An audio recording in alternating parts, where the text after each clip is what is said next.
Now I'm going to bring you Sunil Aggarwal.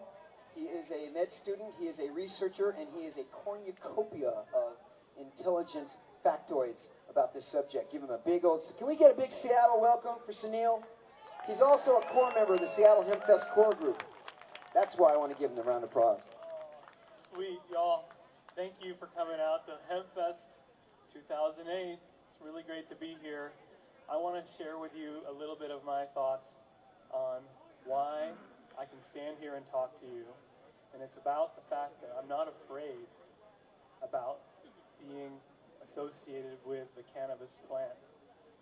And none of you should be afraid for being associated with the cannabis plant.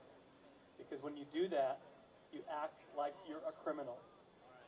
And that is a reaction to a system that criminalizes all contact with cannabis. We don't need to react that way, fear-based, feeling like we have to do things secretly, scarily, keep your voices down because you're about to commit a criminal act because you're a criminal. That's reactionary. You have to think that this is a revolution. We have to change the way that people think about people and cannabis. We have to say that this is actually a staple of the earth and a basic medicine for a lot of people. We have to say that this is something that's been around with us for so long that our bodies have developed a whole system that interacts with it. And actually that system developed before cannabis, 600 million years ago. Cannabis is only 38 million years old.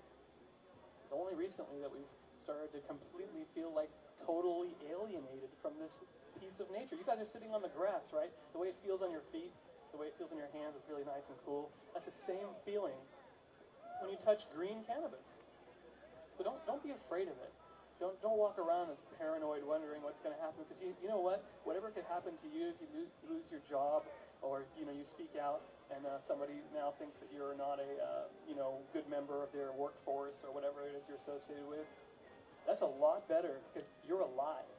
There are other people who die when they get called out as cannabis consumers or associated with it. I had Tim Guerin, like Vivian was saying, lost his life. Just imagine your liver's not failing and they tell you that you can't get a new one because you have cannabinoids in your urine. A lot of things like that happen to people. So just remember, you still have your life, and that's the most important thing. We have to remember that.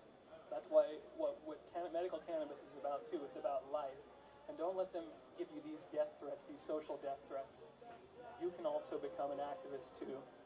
And guess what? We even have, like, in our proposed laws in Congress, the highest voice of the people, they have actual bills that have now been proposed.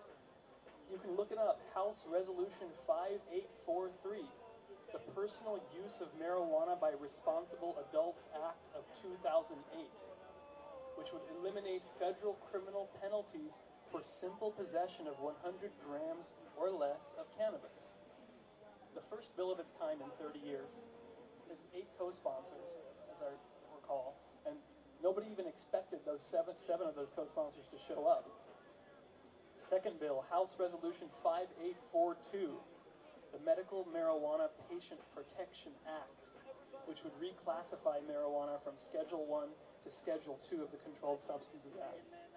That's in D.C. All the paperwork's been done. It's been filed. It's ready for legislators to jump on board. So, look, you can talk about this stuff. If you can't talk about bills being proposed in the government of the highest place in the land, then where the heck are we?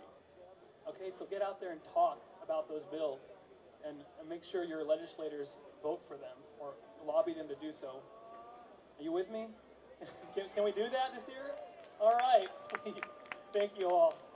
Enjoy the Hempfest.